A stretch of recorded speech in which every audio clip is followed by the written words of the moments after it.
Robert Hayes did not expect the short drive through his quiet Ohio town to change anything, but the moment his grandson Ethan opened the front passenger door instead of climbing into the back seat, something shifted in the air between them. The late afternoon sun cast long golden lines across the dashboard, and Robert adjusted his glasses while Ethan buckled up with careful hands, his small face serious in a way that felt older than 8 years, and as the engine started and the tires rolled over familiar streets lined with maple trees, Ethan stared out the window for a long moment before speaking in a soft, steady voice that carried surprising weight, asking, "Grandpa, do you ever miss someone so much that your chest feels tight?" And the question landed gently but deeply, because Robert had been living with that tightness ever since Margaret, his wife of 43 years, passed away 3 winters ago, leaving behind quiet rooms and an untouched side of the bed that still felt warm in memory. He kept his eyes on the road but answered honestly, telling Ethan yes, sometimes he did, and Ethan nodded like he had expected that truth, then added that his mom, Emily, sometimes cried late at night when she thought no one could hear, and Robert felt a heavy pull in his heart because Emily had always been strong, raising Ethan alone after her divorce, working long hours at the clinic, smiling through tired eyes, pretending she was fine, but children see what adults hide, and Ethan's small hands rested in his lap as he continued, saying he didn't want his mom to feel lonely forever, asking if grown-ups ever get second chances like people in movies do, and Robert let out a slow breath because lately he had been thinking about second chances more than he wanted to admit, especially when he found himself talking a little longer with Claire at the town library, noticing how her laughter made him feel awake again, how her kind eyes seemed to understand silence without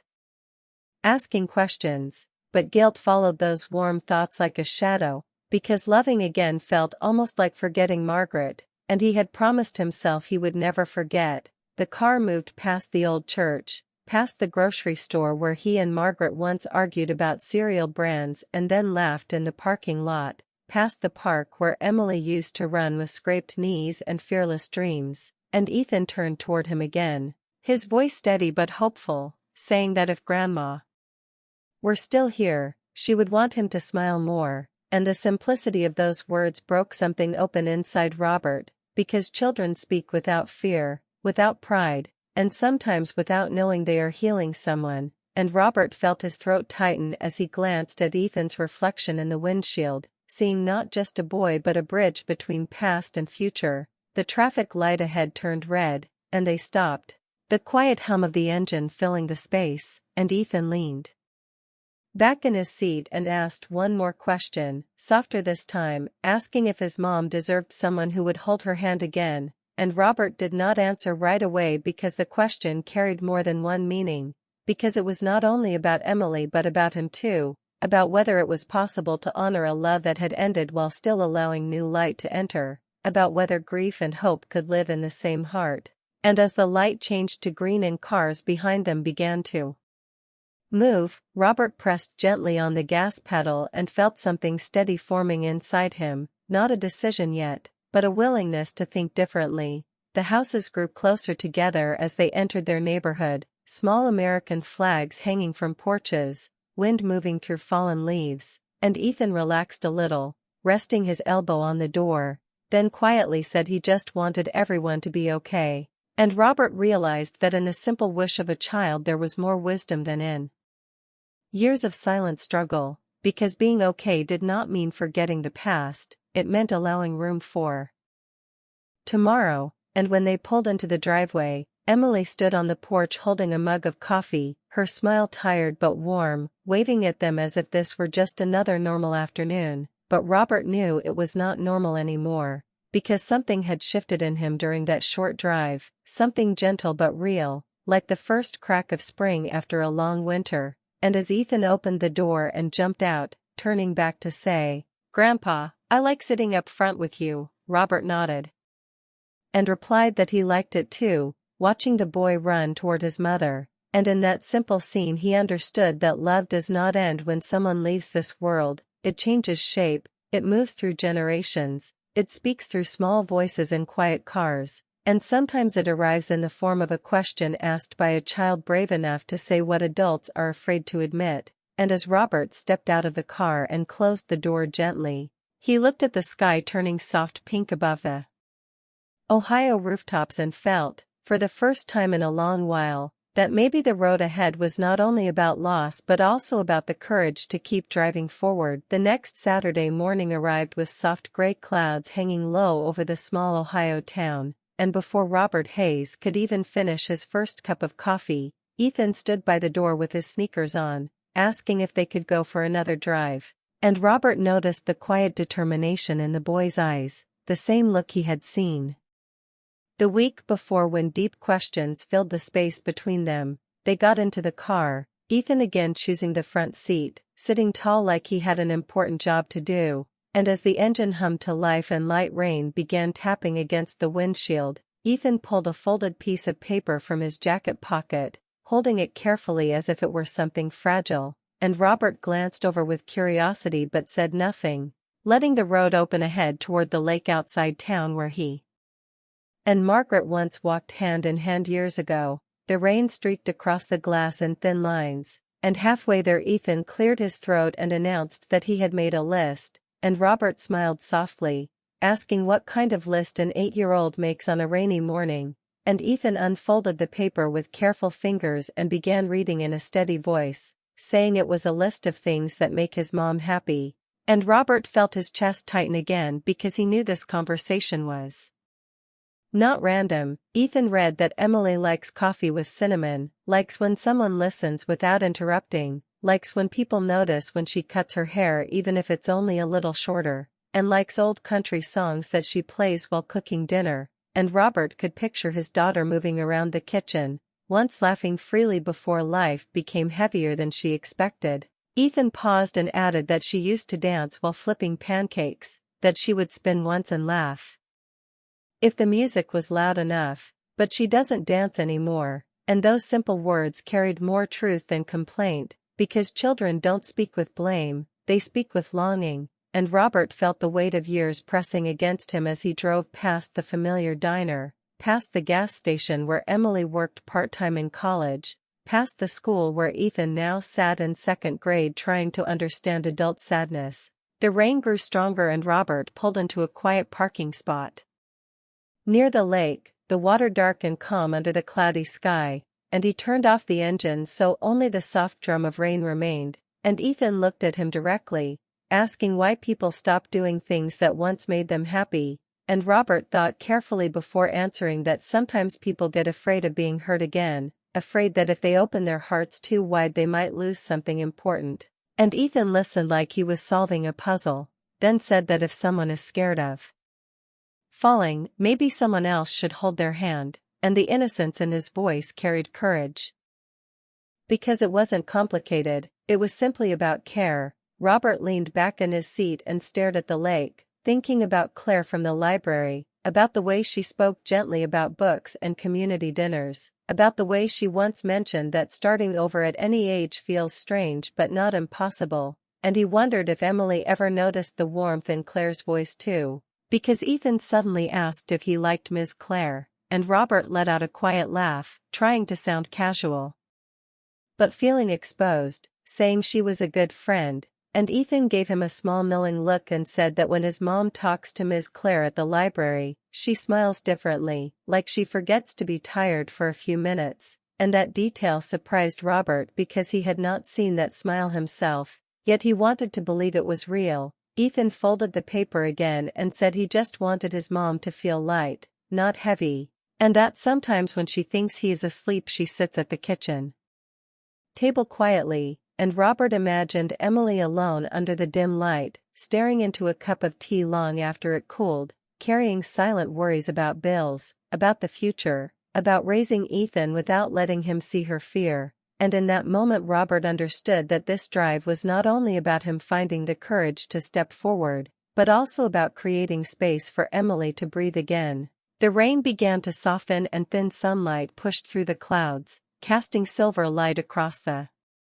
water, and Ethan asked if grown-ups can help each other heal without forgetting the people they loved before, and Robert answered that love does not erase old love, it simply grows in new directions, and saying those words out loud made them feel possible. They sat quietly for a few seconds, the kind of silence that feels thoughtful rather than empty, and Ethan reached over to squeeze his grandfather's hand briefly, not in sadness but in reassurance, as if the child was telling the adult that moving forward is not betrayal, it is strength, and Robert felt pride in the boy's gentle heart, realizing that Ethan was not trying to control anyone's life, he was simply hoping for joy in a house that had known too much quiet. As they started the engine again and turned back toward town, the roads looked clearer than before, washed clean by rain, and Robert noticed that something inside him felt clearer too, like fog lifting from a windshield, and Ethan leaned back in his seat with calm satisfaction, as if he had said what needed to be said without pushing further. When they pulled into the driveway, Emily was standing near the mailbox checking her phone, and she looked up with a soft smile that reached her eyes for just a second longer than usual, and Robert wondered if perhaps Ethan was right, if perhaps small connections were already forming quietly in the background. Ethan jumped out of the car and ran toward her, waving the folded paper, and Robert stepped out slowly, breathing in the cool air, understanding that sometimes the bravest conversations happen in parked cars under gray skies, and sometimes a child's simple list can open doors adults have kept closed for too long. And as he watched Emily and Ethan walk toward the house together, Robert knew that change was coming, not loudly, not suddenly, but gently, like sunlight breaking through after rain. And this time he did not feel afraid of it. The week passed quickly, and soon Robert Hayes found himself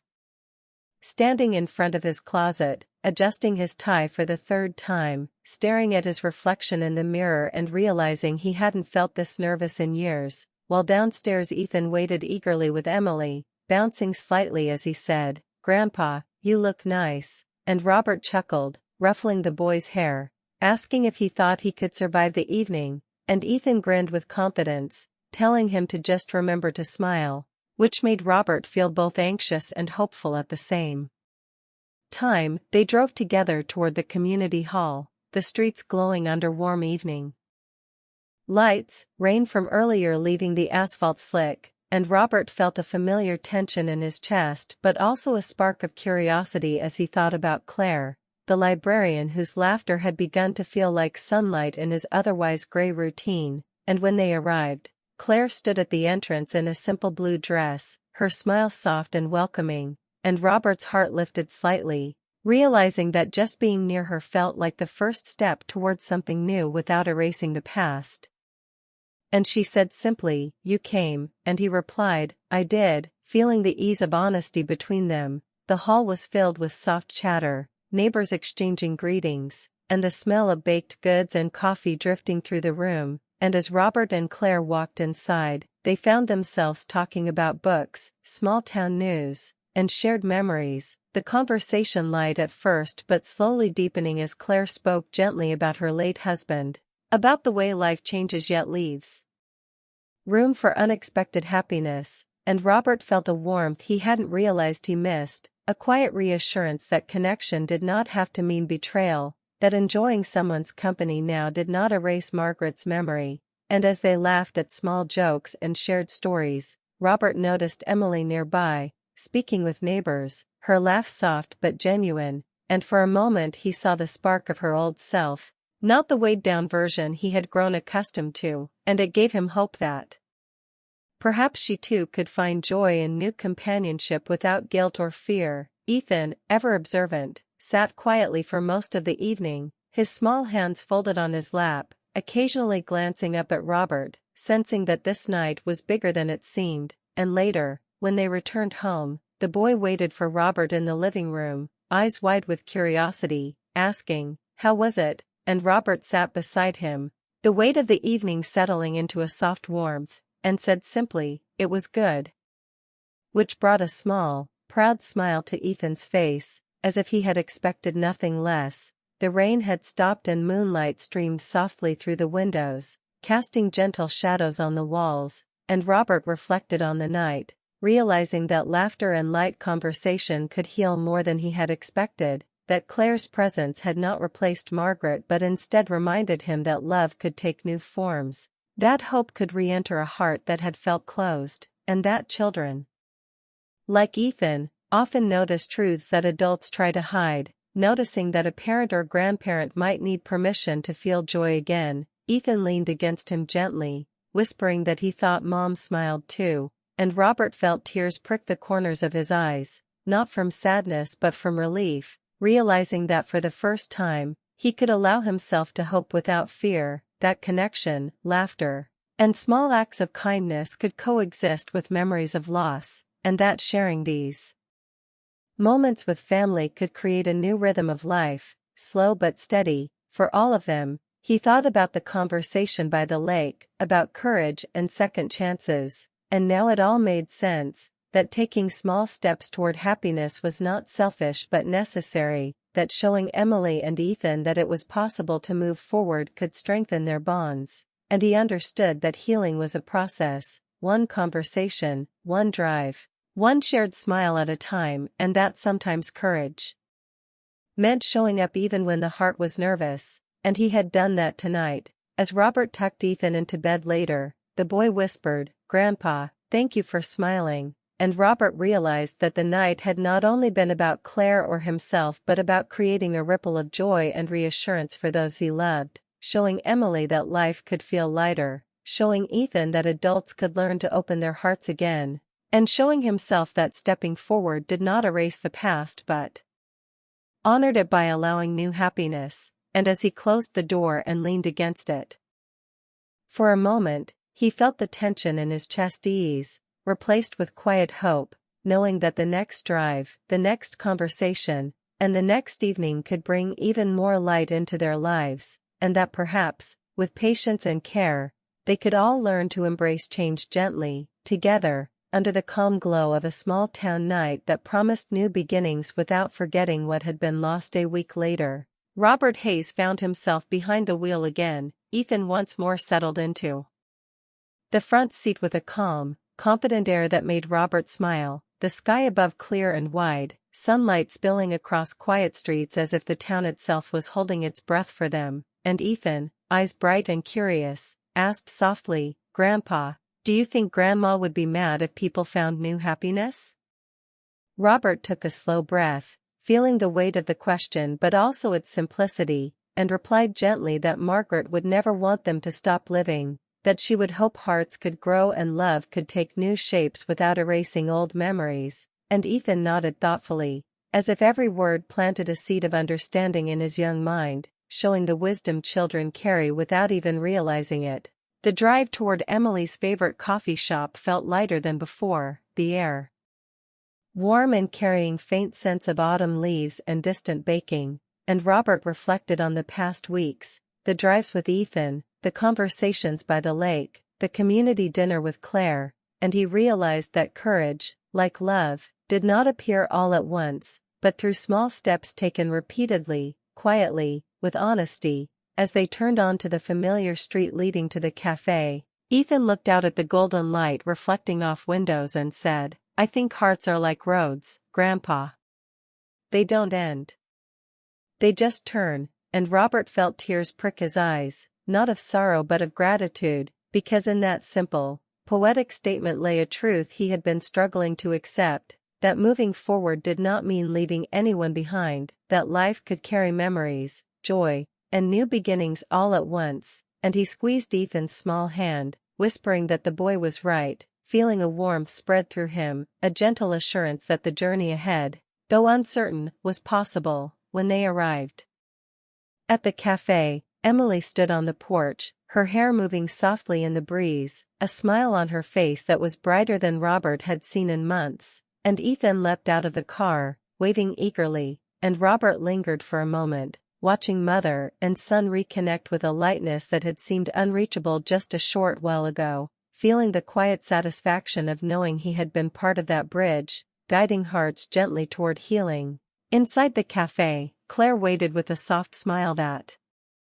welcomed him without words, and Robert realized that relationships could be tender, supportive, and respectful of the past, that affection could exist without pressure, and that shared moments with someone kind and understanding could bring joy to a life long shadowed by grief. And as they all sat together sipping coffee, laughing softly over small jokes, and sharing stories about books, community events, and life's simple pleasures, Robert felt a sense of peace he hadn't known for years, the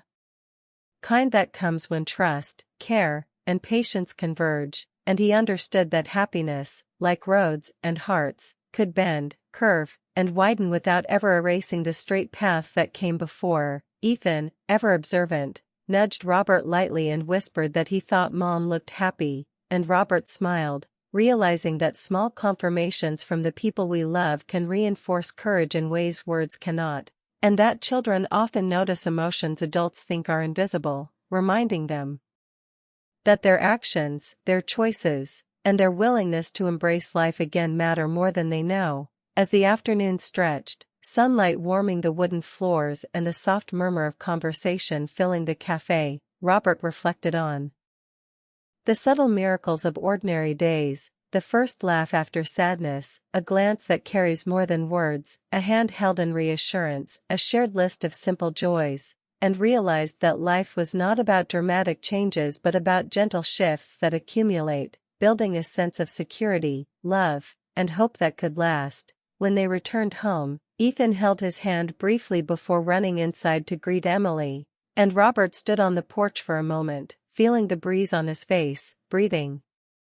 in the faint scent of autumn, and letting himself recognize that the past did not trap him, that Margaret's memory was safe in his heart, and that opening his life to new connections, to Claire, to laughter, to love in its many forms, did not dishonor her but honored the life they had shared, because love multiplies when it is given freely, not just once, but in ways that carry through families and friendships, through generations and moments, through careful attention to small joys. Later, Robert walked inside to find the house warm and quiet, Ethan and Emily chatting softly in the kitchen, their voices carrying a gentle rhythm, and he realized that the drives, the conversations, the small acts of care and courage had created something profound, a bridge between grief and hope, between past and future, and that this bridge was built not with grand gestures but with presence, listening, honesty, and willingness to feel, and that every smile, every word, every hand held, every question asked by a child like Ethan, contributed to it. As Robert prepared for bed that evening, he thought of the week's drives, the words exchanged, the quiet understanding growing between him, his daughter, his grandson, and Claire, and he understood finally that healing was not a destination but a journey, one filled with turns, curves, small lights, and soft moments of clarity, and that by taking the roads together, by listening and being present, they had begun to transform hearts gently, creating a life where love could exist again, rich and layered, honoring the past while embracing the possibility of tomorrow. And as he lay down and closed his eyes, he felt a calm certainty that no matter what the future held, they would navigate it together, hearts open, roads ahead wide, ready for whatever turns life might bring.